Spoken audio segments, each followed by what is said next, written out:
on who lives no police, no money going to police. This is I may be saying that wrong. Same address as $75 million to cure violence, $210 million to affordable housing, $100 million to health and human services, zero to police. Well, here's somebody. I think it is. Wants all the money to go to cure violence, affordable housing, human services, nothing to go to police. That address is on.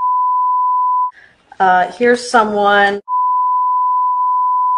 So what you just heard there was the mayor of St. Louis, Missouri, Lyda Krewson, reading out the names and addresses of citizens in her city that support defunding the police and what they would do instead with the money currently allocated to the police.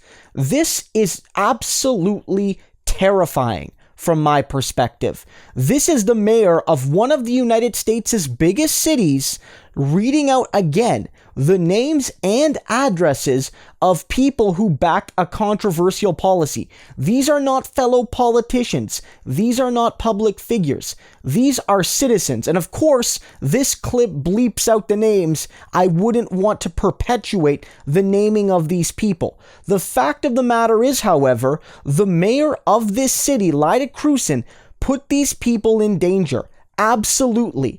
100%.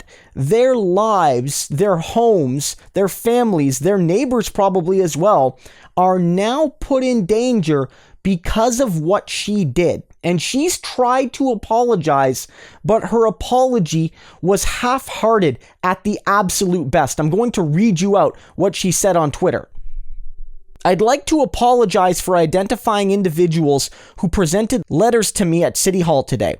This was during one of my Facebook updates as I was answering routine questions. Never did I intend to harm anyone or cause distress. The update is removed, and again, I apologize. I don't buy it. I don't buy it. Why would you do this? Why would you do this in this moment? You know how contentious this issue is. You know how divisive this issue is. You know that whether it's the police, because I wouldn't put it past them, or whether it's people that see themselves as the defender of the boys in blue, they might act in retaliation to these people. And maybe it'll just be throwing toilet paper and throwing eggs, but it could be something a lot more nefarious. We just don't know. The point is, citizens should have the right to express themselves openly to their elected officials without having their most personal information given out on the internet for literally anyone around the world to see. It's not appropriate. And she was actually confronted on this story later on in the evening, and there was a clip here, and you can tell that she's clearly not showing any of the urgency needed here. To formally apologize for that? For doxing citizens and giving out information that made them feel uncomfortable and scared? Well, I would say that I'm sorry that it made them feel uncomfortable and scared, but when you do deliver something to the mayor in person and you're standing there, that I don't think you expect that you want your name on it. That's why you sign your name. It was for you. It was for the city of St. Louis. It would be for someone like Kara Spencer and Megan Green who could see that information and say, oh, these are people in my ward. That's awesome. Sure. They're elected officials, not anyone on the planet who could have seen it. Yeah, especially because you know what's happening tomorrow at 11 a.m. at Art Hill, right? There's an alt-right rally tomorrow. There's a KKK rally in your town tomorrow. I think you might want to get up and up on that. So those people are in town. They're at their Airbnbs. They're at wherever they came in town from, and they were able to access that information for 3 hours on your website. Okay. All right. That's dangerous. Thank you all. Yep. It's certainly not intended to be dangerous. But it is. So the intent. Well, the intent actually does matter. As you all know, the intent actually does matter, which is why I went out to speak with folks, which is why I'm out here speaking with you now. Which is why you deleted the video.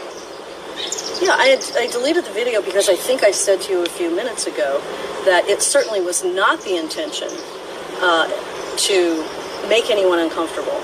But obviously it did, and so I took the video down. It was the cause of that, though, right? The effect of what you did. The intent wasn't there. But what happened by your actions was to strike fear in the citizens of St. Louis, whose names you announced publicly on the internet. Well, when I hear that, but when you are in front of the mayor, screaming and yelling, and I'm trying to have a conversation with you, and they say, no, we just want to give you this, and we take it. And then you used it because they were yelling at you. No, it has nothing to do with that. Yeah, that's what you just said. No, they were yelling at you. You took that information and you put it out to the public because they were yelling at you. Well, you're speaking over me, Tom. Yeah, that's upsetting what you just said. Tom. No, I was unable to have a conversation with them. They wanted to. So what you have is a citizen basically saying, look, this is really serious what you did. This is really bad. This puts people at risk. There are protesters coming that have nefarious motives regarding anyone that would dare question the money the police have, and you need to realize that your actions did this. And she's like, well, I didn't mean to. Well, the person makes a good point that even if she didn't mean to, there are real consequences coming for what she did, at least potentially.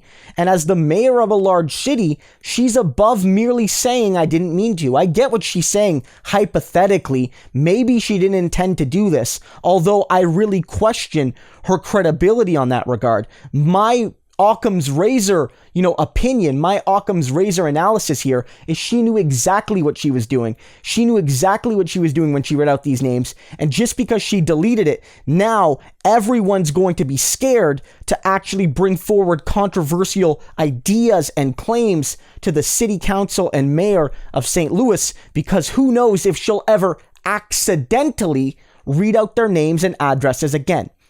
She needs to resign. Again, she might say it was unintentional.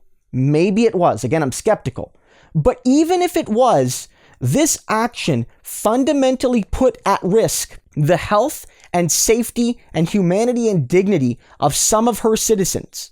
And it put at risk the feeling of safety and security when it comes to speaking openly and publicly to your public officials about issues that matter to you going forward, even if you weren't one of the people that was doxxed, that had their properties revealed here.